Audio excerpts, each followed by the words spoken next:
자, 원신시 코리아의 멋있남.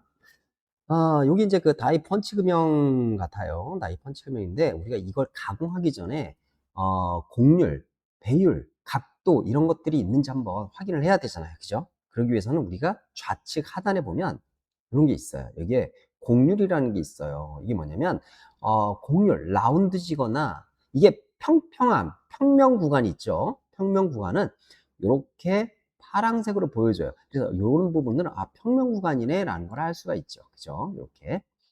자, 그 다음에 여러분들이 체크해야 될 부분은 뭐냐면 이게 스트레이트 각도인지 지금 정면에서 이렇게 딱 보면 이게 각도 구배가 있는 건지 스트레이트인지 우리가 알아봐야 되잖아요. 그러기 위해서는 우측 하단에 보면 측정해서 요거 단일 측정이 있죠.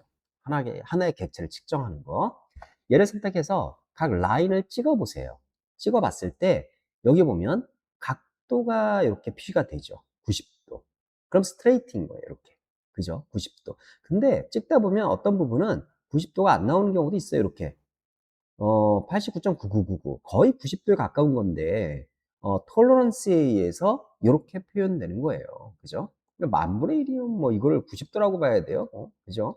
이런 식으로 서페이스 조도, 면에 따라서 이렇게 나타난단 말이에요. 근데 어쨌든 간에 중요한 건 얘는 거의 직각에 가깝다라는 거를 우리는 알 수 있네요. 자, 근데 이 가공할 때 우리가 정면도에서 다시 보면 요 부분까지 짠 어떻게 보면 요 부분까지는 뭐 2D로 가공할 수 있지만 그 밑부분은 전부 다 3D 가공을 해야 되는 상황인 거예요. 그죠? 그럼 이걸 가장 효율적으로 할 수 있는 방법이 무엇일까라는 걸 여러분들 항상 찾으셔야 돼요. 그죠? 자, 일단 전체 외곽 사이즈가 요건데 자, 요걸 딱 봤을 때 190이에요. 직경이. 그죠? 자, 근데 우리가 이거는 아까 살짝 축출해서 만든 거니까 필요 없겠죠. 지우고 새로운 190도의 정원을 하나 만들어서 이렇게 놓으면 좋을 것 같아요. 이렇게 놔주고요. 근데 이게 이 빨간색이면 나중에 찾기 어려우니까 노란색으로 저는 이렇게 바꿔놓고 시작을 할게요.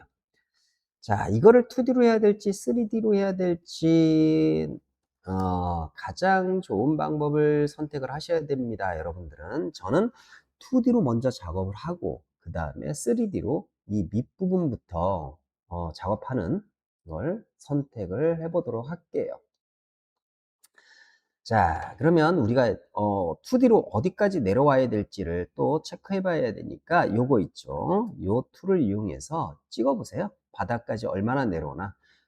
여기 보면 마이너스 39 거의 40mm까지 내려오는 걸 볼 수 있네요. 뭐 40mm까지 내리면 무난하지 않을까 싶어요. 자, 그럼 40mm까지는 2D로. 자, 그럼 2D로 작업을 해서 내려야 되는데 우리는 프레임 없음 하게 되면 선택하기가 좀 쉬워지겠죠? 여기서 쭉 보면 요거 외곽선 추출이라는 게 있네요. 얘를 가지고 저는 얘를 한번 딱 이렇게 찍어 볼게요. 그러면 뭐가 나왔어요? 외곽선이 이렇게 축출된 걸 볼 수 있네요. 아이고, 내가 색깔을 바꾸지 않았나? 안 바꿔가지고 그냥 그대로 빨간색이네요. 그러면 이 빨간색을 선택을 해서 변경에 가서 노란색으로 확인해서 바꿨습니다. 모두 선택 취소 하시면 되겠죠. 다음부터는 항상 노란색으로 만들어지도록 노란색을 선택해 놨어요. 자, 이렇게 추출했으면은 우리는 뭘 해봐야 되냐면 얘가 정확하게 다 연결이 됐는지 끊긴 부분이 있는지를 확인해야 돼요. 그래서 연결 선택이라는 걸 누르고 방향을 선택하고 F3번을 누르면 닫히겠죠. 그럼 완전히 정상적으로 깨끗하게 닫힌 걸 볼 수 있네요. 이런 체크들은 항상 해주시는 게 좋아요. 습관적으로. 자, 그러면 가공으로 바로 이제 들어가 보도록 할게요. 그 전에 한번 저장을 해 주셔야 되겠죠. 자, 2D 가공에 가서 요거를 가공을 할 건데 어떤 식으로 하는 게 가장 효율적일까라는 걸 여러분들은 항상 찾아야 돼요. 그래서 저는 여기에 보면 뭐가 있나 요거 포켓 가공에 외곽선 선택하고 안쪽 경계선을 선택하고 오른쪽 마우스를 눌러보도록 할게요. 자, 그 다음에 공구를 어떤 걸 선택할까요? 아니면 기존에 선택했던 게 있나? 쭉 없네요. 자, 그러면 보자. 평아래 20일 저는 요거를 하나 선택을 해서 20일에 끝 R을 2R짜리 평R이라는 걸로 해서 공구는 1번에 RPM은 뭐 한 얼마 정도로 할까요? 한 3,500 정도?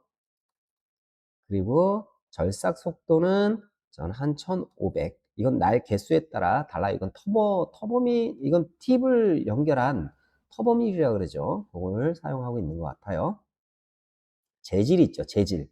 재질에 따라서 RPM 피드를 자동으로 계산도 해줘요. 내가 만약에 이걸 나크로 가공할 거야. 나크, 여기, 그냥 나크로 한번 해보죠. 이렇게 해놓고 공구 재질에 따라서 피드 RPM이 계산이 되는데, 이게 공구가 재질이 뭔지 제가 체크는 안 했네요. 자, 그냥 일단 마음에 안 들면 여러분들이 그냥 이렇게 체크하시면 돼요. 그냥 5600에 저는 그냥 1000으로 할게요. 이렇게. 자, 다음. 자, 급이성거리 20mm만 하고요. 최종 가공 깊이를 아까 저는 40mm만 잡기로 했죠. 자, 다음. 이게 뭐예요? 열린 포켓이 돼요. 여러 가지 포켓 종류들이 있는데 그 중에 열린 포켓을 선택하고 다음에 벌릴 거 없으니까 수직 진입. 다음에 공구의 측면 절삭량을 저는 0.5 정도로 깊이는 한 번에 한 10mm 정도? 나의 길이가 얼마나 되는지 모르겠어.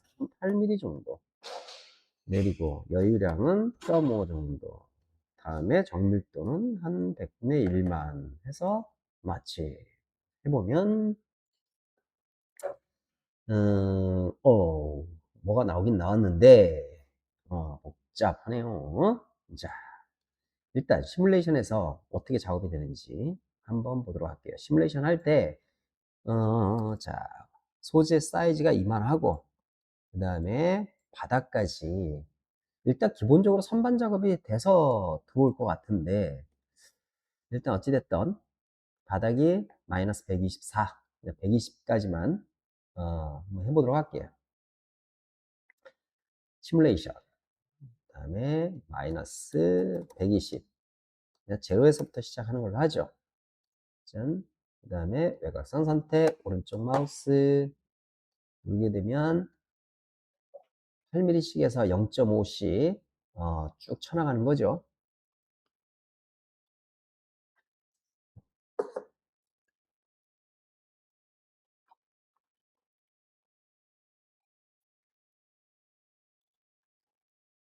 여러분들이 이 시뮬레이션 할 때 꼭 여기에 그 충돌, 급이성 충돌, 생크 충돌 꼭 선택해 놓으시고요.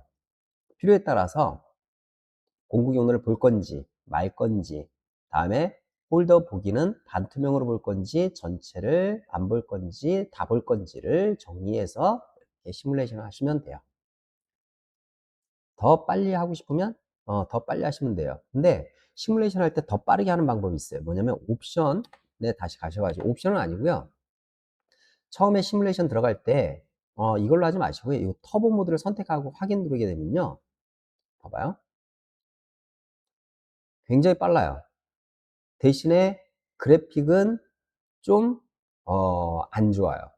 이런 식으로 이렇게 하게 되면 결과를 빨리 볼 수 있는 결과만 빨리 보고 싶어 어떻게 되는지 그때는 이런 식으로 터보 모드로 해가지고 시뮬레이션을 하면 되더라. 그죠? 아까보다 훨씬 빨리 작업이 되는 걸 볼 수 있죠. 대신에 그래픽은 별로 썩 좋지는 않아요. 이런 식으로 할 수 있더라. 뭐 희한하게 나오네요. 자, 어쨌든 여기까지 황삭 작업을 우리는 마친 거예요. 뭘로? 2D로. 그죠? 자, 다음 영상에서는 제가 이 3D를 이용해 가지고 작업하는 과정을 한번 쭉 보려고 합니다. 기대해 주세요.